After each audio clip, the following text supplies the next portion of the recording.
Yo, what's going on, buddy? This is Don't Talk Sports. My name is Dylan. In today's video, what we're going to be doing, we're talking about Klay Thompson. He just got traded to the Dallas Mavericks. A lot of people talked about, is he going to stay with the Warriors? Is the Warriors dynasty going to break up? He actually got traded to the Dallas Mavericks. Some people thought he was going to get traded to the Lakers. Newsflash, didn't happen. It was a part of a 3-team trade. I'll put the trade up on screen so you can kind of see it. But he got traded to the Mavericks. It's a 3-year, $50 million deal. A little bit cheaper than what we thought it was going to be. But like I said, he's going to the Dallas Mavericks. And what I wanted to discuss in today's video is, does this trade make the Mavericks a legit candidate to go back-to-back to the NBA Finals? And with this trade, does this make them be a little bit better for having the chance of possibly winning the NBA Finals next year? Because when you look at the Dallas Mavericks last year, what was the problem? They didn't have shooters. They were struggling with shooters on the outside. This year with Klay Thompson, that adds a very much needed shooter to this offense. So what I wanted to do is discuss, like I said, the news of Klay Thompson being added to the Dallas Mavericks. What kind of players did they add other than Klay Thompson? What kind of players did they lose besides Klay Thompson? And then kind of look at the future. Look at what they're going to be like for this upcoming season, the roster they have composed. And then could these trio of Klay Thompson, Kyrie Irving, and Luka Doncic get it done? So without further ado, I'm going to stop rambling and I'm going to get straight into this. If you're going to enjoy it, as always, make sure you go and drop a like on this video. Be very much appreciated if you do so. But without further ado, let's get into it.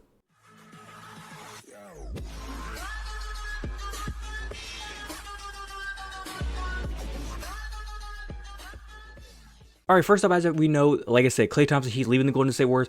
This is some heartbreaking news and it's some sad news, and I kind of want to just take a moment to just kind of touch on it. The history of Klay Thompson with Steph Curry, Draymond Green, it's all coming to an end. It's like a 12 to 13 year run of them just constantly winning, him being a 4-time champion of the Warriors. It's kind of sad to see it end. Now, some people are wondering, why did he leave the Warriors? Did he want to leave? Did the Warriors want to leave? I think it was a little bit of both. I think the Warriors, they wanted him to come back on a certain type of contract. He wanted a little bit more money. Maybe some people said, oh, it was more than that. It was more, there was like some internal beef going on. I don't believe it, but then again, I could be wrong. As we can see here, it kind of started mid-season. I don't want to believe it, but they do say earlier in the season, he did get moved to a bench role coming off the bench, and I think whenever that happened, it just like sparked something inside Klay. Was like, and he just pretty much said, you guys don't fucking care about me. I'm done here. So when it comes to Klay Thompson as the Golden State Warriors, as we know, he's going to get a jersey, his jersey number retire. He's going to get a statue in front of their stadium.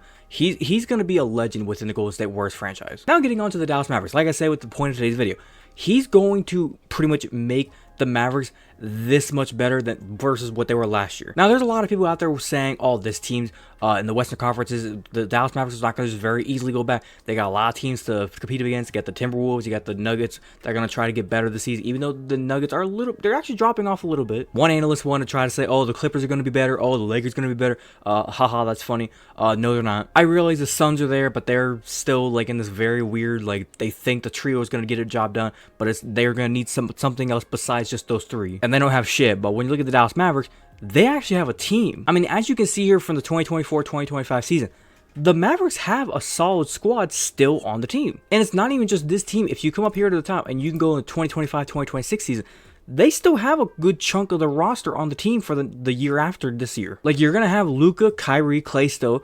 You're still going to have Daniel Gafford. You're still going to have PJ Washington. Derek Lively is still there. Dwight Powell is still there. And then you can still go into these drafts and get some players. Now, like I said, whenever it comes to the team winning next season, they have money left over. As you can see, our first apron, second apron, I think is kind of how it's kind of working. They got money still available if they wanted to go get another piece. Because when you kind of look down the roster, as I said, from the top down going towards like Kleber, Marshall, Lively, Grimes is good pieces, Powell. They got good pieces. I think they need one more solid bench guy, and this team would be loaded. I think my big thing is whenever I look at this roster, I try to look at it in this kind of picture. Stay with me so you understand what I'm saying. You look at the team. Think of what these players are capable of doing. If Luka Doncic can go out there, and if he's healthy next year, because he was hurt in the playoffs this year, let's say he goes through a full offseason, he's healthy, the knee's right, we're good to go, okay? He's ready to go for the 2024-2025 season. He gets his knee right, he goes out there and he's putting up 30 points a game. Let's say Kyrie gets right, he's putting up about 25 points a game. Let's say in the big time moments, Luka is able to go out there and give you 30, 35, Kyrie is able to give you about 25, 30, and Klay can give you a solid 20, 25. On a decent night, you're looking at about 80 points right there between those three players, and you have a couple of other guys in here that can give you some solid minutes and solid points you saw in the playoffs last year. PJ Washington is very capable of giving you about 10 points. Gafford can give you about 5 to 10 points.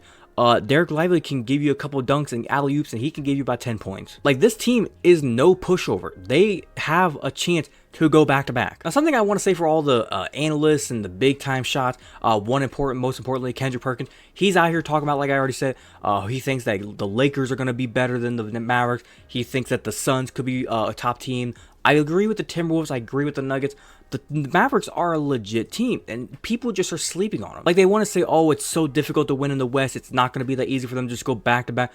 There's this thing called, if you win the games, you're going back, and I think the Mavericks have a very legit shot to win quarterfinals, win semifinals, and win the conference finals. We just saw the Mavericks handle the Timberwolves very easily last year, and we're speaking in this like, oh, as if the Timberwolves got so much better in the offseason and the Mavericks took a step back.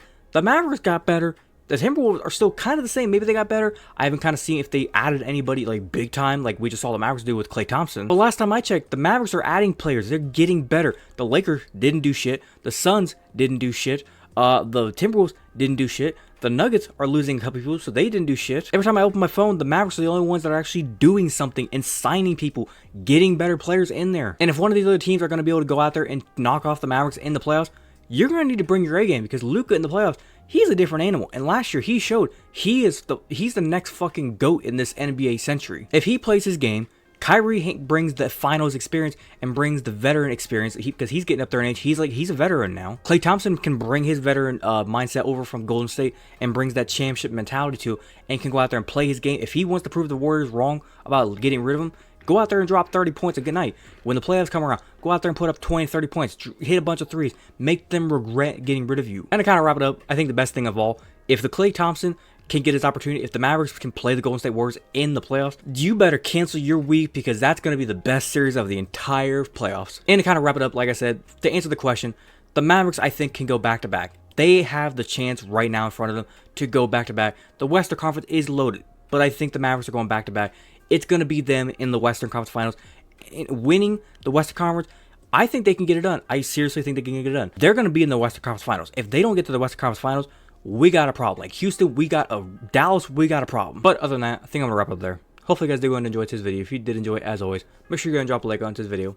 Be very much appreciated if you do so. If you wanted to watch the entirety of today's video, thank you very much. And like I said, if you have a different opinion, do you agree or disagree with anything I said? What do you think about the Dallas Mavericks and Klay Thompson going and trading for him? Do you think it was the right move? Do you think they should have gone for somebody else? Do you like Klay Thompson being on the Mavericks? Do you think he elevates their chances of winning an NBA championship next year? Do you think he's going to be able to make them go back to back on the Western Conference Championship? Whatever opinion maybe, if you're a Mavericks fan, then you have more info than I do, and you want to leave a quick opinion about everything whenever it comes to the Mavericks and Klay Thompson being signed, down in the comment section down below. Feel free to do so, and I'd be more welcome to talk about it with you guys. If you're a fan of the content that I do poster and you want to go and hit that big red subscribe button, feel free to do so, and do not forget to hit that little notification bell to be notified second to post. But without further ado, this has been Dylan Talk Sports.